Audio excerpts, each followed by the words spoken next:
a murderous regime that's been nipping at our heels for 47 years and killing thousands of people. It's time to eliminate them. All right? Was there any talk about how to keep oil prices down?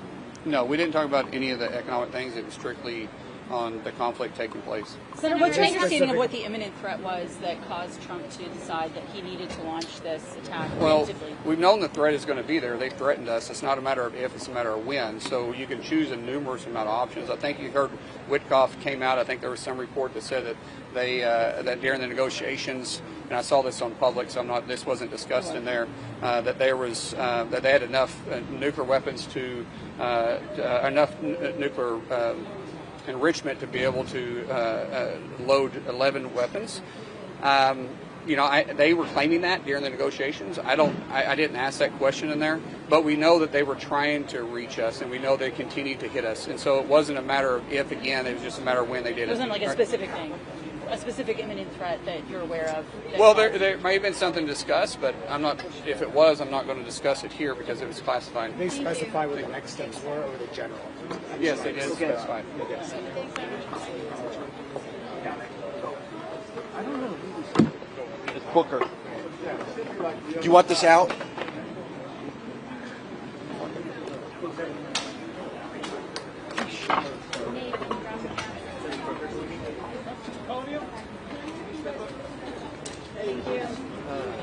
Senator, can you explain how they explain what the imminent threat was that authorized Trump to act? I mean, the point is there was no imminent threat.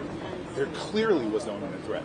This was the president on one hand that said to the American people, I completely eviscerated their nuclear capabilities, and now he's saying that they did not.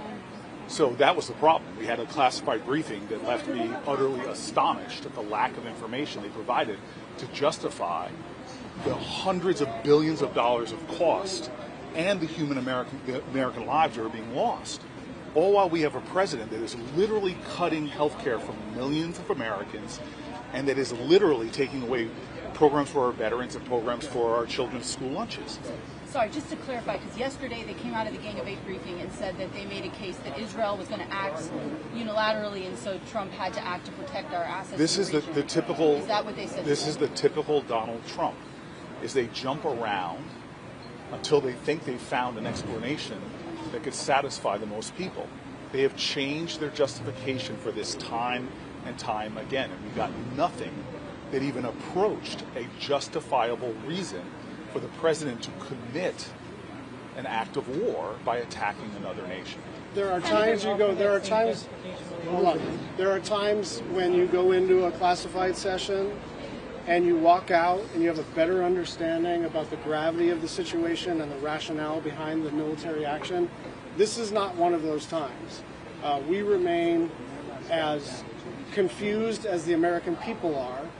They have had 3 or 4 or 5 justifications for this act of war over the last 4 or 5 days, and nothing in this classified session alleviated that confusion. What immediate questions do you have?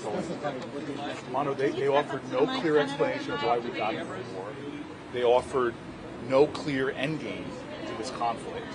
They have not answered the most basic questions. And the reality is, from securing nuclear fissile material to the challenges we were going to have in any kind of aftermath, to whether they're asking for regime change or not, the reality is they do not have an end game. They do not have a justification for getting into it.